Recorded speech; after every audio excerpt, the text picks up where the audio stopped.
আমির আমদার সাহেব আগে কিন্তু এরকম উল্টাপাল্টা কথা বলতো না, বলতো কিন্তু তাকে যে পরিমাণ অত্যাচার করা হয়েছে আমি তার আইনজীবী হিসেবে আমি জানি তার শরীরের 80% কিচ্ছু রাখে নাই, তার মাথায় কাজ করছে না তো, এই পরিমাণ অত্যাচার করা হয়েছে। নিজে বলে ভুল করে আবার ক্ষমা চাচ্ছে, কেন? অবস্থা নেই তো। এই পরিমাণ অত্যাচার করা হয়েছে, এই পরিমাণ অত্যাচার করা হয়েছে। অত্যাচারের কাহিনী শুধু তার সামনে বসে একটু শুনেন ভাই, একটু শুনেন। আপনারা তো হুট করে একটা কথা বললে তাকে কাফের বানা দিচ্ছে।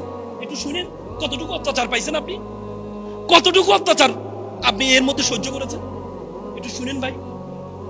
আমরা আলেম সমাজ, আলেম হচ্ছে আমাদের আমাদের রত্ন, এরা সবাই সবাই কওমি আলেম সবাই আমাদের রত্ন। এদেরকে আমরা যদি সমালোচনা করি তাহলে একসময় আমি আবারও বলছি দ্বিতীয় হাসিনের জন্য আপনাদের অপেক্ষা করতে হবে। এই জন্য ফতুয়া দিয়েন না, এক জায়গায় বসে ফতুয়া দেওয়া দরকার নাই। আপনি হেফাজতের প্রধান হয়েছেন এজন্য ফতুয়া দিয়ে দিবেন সব জায়গায়, না ভাই, এটা ইসলামের ঐক্য ধ্বংস করে দেবে। এটা করবেন না ভাই, করবেন না। আগুন লাগছে, যে যে দিক থেকে পারে আগুন নিভাতে হবে। ডানে যাবেন নাকি বামে যাবেন, পিছন থেকে আসবেন নাকি উপর থেকে আসবেন, এই নিয়ে দ্বন্দ্ব করেন না, এই নিয়ে দ্বন্দ্ব করেন না ভাই। নতুন বাংলাদেশ তৈরি করার এখনো সুযোগ, নতুন বাংলাদেশ তৈরি এখনো সুযোগ আল্লাহ তাআলা আমাদেরকে দিয়েছে প্রত্যেককে।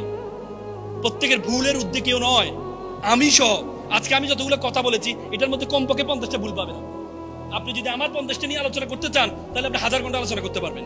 কিন্তু আমার এখান থেকে যদি একটা শিক্ষা যদি আপনি আলোচনা করতে চান, একটা শিক্ষা নিয়ে যদি আপনি আলোচনা করেন তাহলে এটার জন্য যথেষ্ট। কিন্তু আপনি যদি ভুল ধরতে চান, আমার অনেক ভুল ধরতে পারেন। আমি প্রথমেই বলেছি আমি ভুলের উঠতে না, আমাকে ধরিয়ে দিবেন আপনার। কিন্তু আল্লাহর ওয়াস্তে, আল্লাহর ওয়াস্তে, I have visited 26 all over the world. আমি পৃথিবীর 26টা দেশে গিয়েছি, আমি সেখানে মুসলমানদের অবস্থা শুনেছি, আলেমদের সাথে কথা বলেছি। এখনই সুযোগ, এখনই পৃথিবীতে আমাদের আলেমদের মতো এত মেধাবী, পৃথিবী এত দেশের মধ্যে আমাদের ছেলেরা কোরআনে ফার্স্ট হয়, তেলাওয়াতে ফার্স্ট হয় না, হয় না? টানা ফার্স্ট হয়। তার মানে কোরআনের তেলাওয়াতে যদি ফার্স্ট হয় তাহলে গবেষণায় আমাদের ছেলেদের থেকে মেধাবী কেউ হতে পারে না। কিন্তু আমরা তো কেউ একজন আগাইলে আর 5 জনে মিলে টানি। বলে হাডুডু আমাদের জাতীয় খেলা কেন? হাডুডু দেখবেন একজন আগালে 5 জন ধরে রাখে, আবার 5 জন দাঁড়িয়ে থাকলে একজনকে খোঁচা মারে, হা ডু, কিরে ভাই দাঁড়িয়েছে খোঁচা মারে, হা ডু। এই জন্যই আমরা আলেমরা একজন উঠতে চাইলে একজন টেনে টেনে ধরে রাখি না, টেনে ধরে রাখবেন না, টেনে ধরে রাখবেন না। আমাদের রত্ন, এক একজন রত্ন। মিজানুর রহমান আজহারি যেমন রত্ন, আমাদের এই কি বলে কুয়াকাটার হুজুরের নাম কি? হ্যাঁ,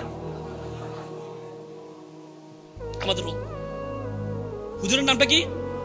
হাফিজুর রহমান হুজুর, আমার খুব ভালো লাগে। এগুলো আমাদের রত্ন। গবেষণা সমালোচনা করবেন, সমালোচনা করবেন, সমালোচনা কখনো করবেন। হাফিজুর রহমান হুজুরের বক্তব্য শুনে কত কত বেনামাজি নামাজি হয়েছে না? সুযোগটা দেন না রে ভাই। আপনি সমালোচনা করলে তিনি উঠবে কিভাবে? আমি তো শুনেছি উনি এক পর্যায়ে রেকর্ডিং করাই বন্ধ করে দিয়েছে। আর শুধু সমালোচনা করে, সমালোচনা করলে আগাইতে পারবে? এক হুজুর আরেক হুজুরের বিরুদ্ধে, কোন বামের বিরুদ্ধে আর করে। এই জন্য আল্লাহর হস্তে আজকে এই প্রতিষ্ঠানে আমি এত কথা বলতাম না। আমি আসলে আমার প্ল্যান ছিল আমি একরকম, সত্যি কথা আল্লাহে আল্লাহর কসম, আমি আলোচনা করার প্ল্যান ছিল একরকম, কিন্তু আমি চলে গেছি অন্যরকম। আপনাদেরকে দেখে, শুধু আপনাদের আবেগ দেখে।